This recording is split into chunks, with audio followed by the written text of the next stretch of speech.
With the discussions that we've been having about staying vigilant, being aware of our surroundings, when we're going out, not to go out alone, to go out with a buddy, to not be out after dark. These types of discussions, because of this violent political landscape that we are currently in, someone got down in the comments, and I don't know which platform the question was asked. Did I see what happened between the man with the MAGA hat and the black women at the polls, the poll workers? Yes, I saw what happened. If some of you hadn't seen what happened, here's a video of what happened. Trigger warning, viewer discretion is advised.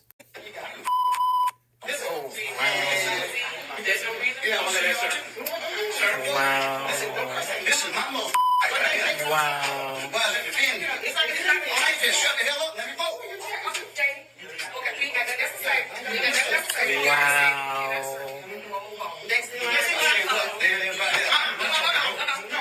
Wow. Wow. Wow. God. Oh. Don't do that. Wow. Wow.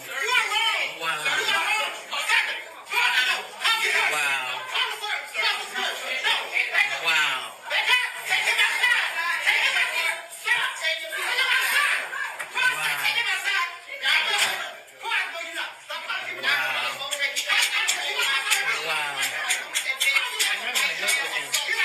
I believe that happened in South Carolina, Orangeburg County. Y'all could correct me if I'm wrong down in the comments.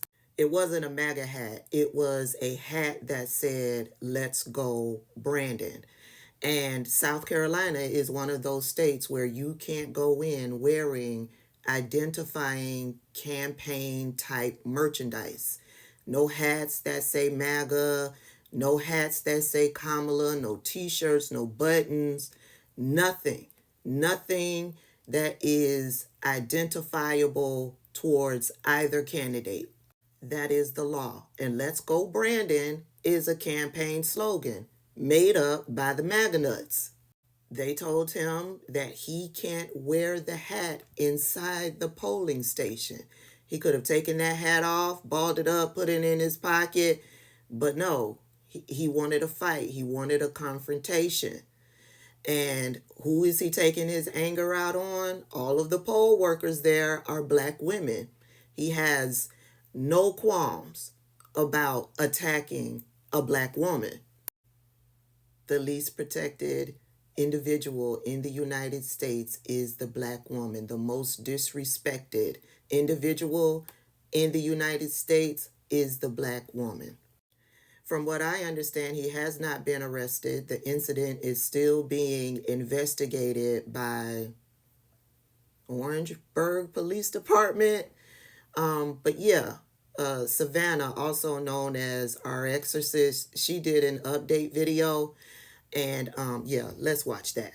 Update to this: Orangeburg, South Carolina Yakeda seen throwing a tantrum over his "Let's Go Brandon" hat and allegedly assaulting a poll worker before she defends herself. Orangeburg Department of Public Safety shows up and do what cops do and treat the white man named Mark Allen Morris like the victim. That's right. They charged the poll worker with third-degree assault and battery. In the report, Mark Allen Morris states that he was given a hard time when he entered the voting area just because he was wearing a "Let's Go Brandon" hat. Even if police claim they didn't have enough evidence to charge Mark with assault, he not only unlawfully displayed campaign material within 500 feet of a polling location, but also engaged in conduct which disrupted the administration of the polling place. The report also says that they got witness statements and interviews on body cam, which is interesting because South Carolina is one of the states where body cam footage is exempt from the Freedom of Information Act. This means that the public will never get to hear what actually happened to these black women, and the only side of the story that gets pushed out there is Mark Allen Morris's. I wish I could say I'm shocked that Orangeburg law enforcement protects this kind of man, yet villainizes black women. But this isn't the first run-in with the law that you've had, is it, Mark Allen Morris? In 1992, Mark was charged with, you guessed it, assault and battery with the intent to kill, but Calhoun County decided not to indict him. In 1994, Mark pled guilty to his second DUI in Bamberg County. In 1998, Mark was found guilty in Orangeburg County for trespassing on someone's property to go hunting, since we've already established, the rules don't apply to him. And in 2006, Mark Allen Morris was charged with domestic violence of a high and aggravated nature,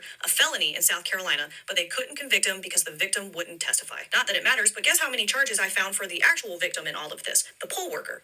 None. So y'all tell me, who's more likely to perpetuate violence here? So this is my question for the Orangeburg Department of Public Safety. What, and I say this with the utmost disrespect, the fuck? So there you go. They're still investigating. So Black women, make sure that you remain vigilant 2 more days, and it won't be over in 2 more days, because if Donald Trump doesn't win, it's going to be problems come November 6th, 7th, 8th, whenever they make the determination. So my advice still stands. When you're going out, go with a buddy. Don't go out at night. If you got a Lucille, carry Lucille with you. Be aware of your surroundings at all times, because these individuals, yeah, they think we are an easy target. I think it's time that they understand we are not.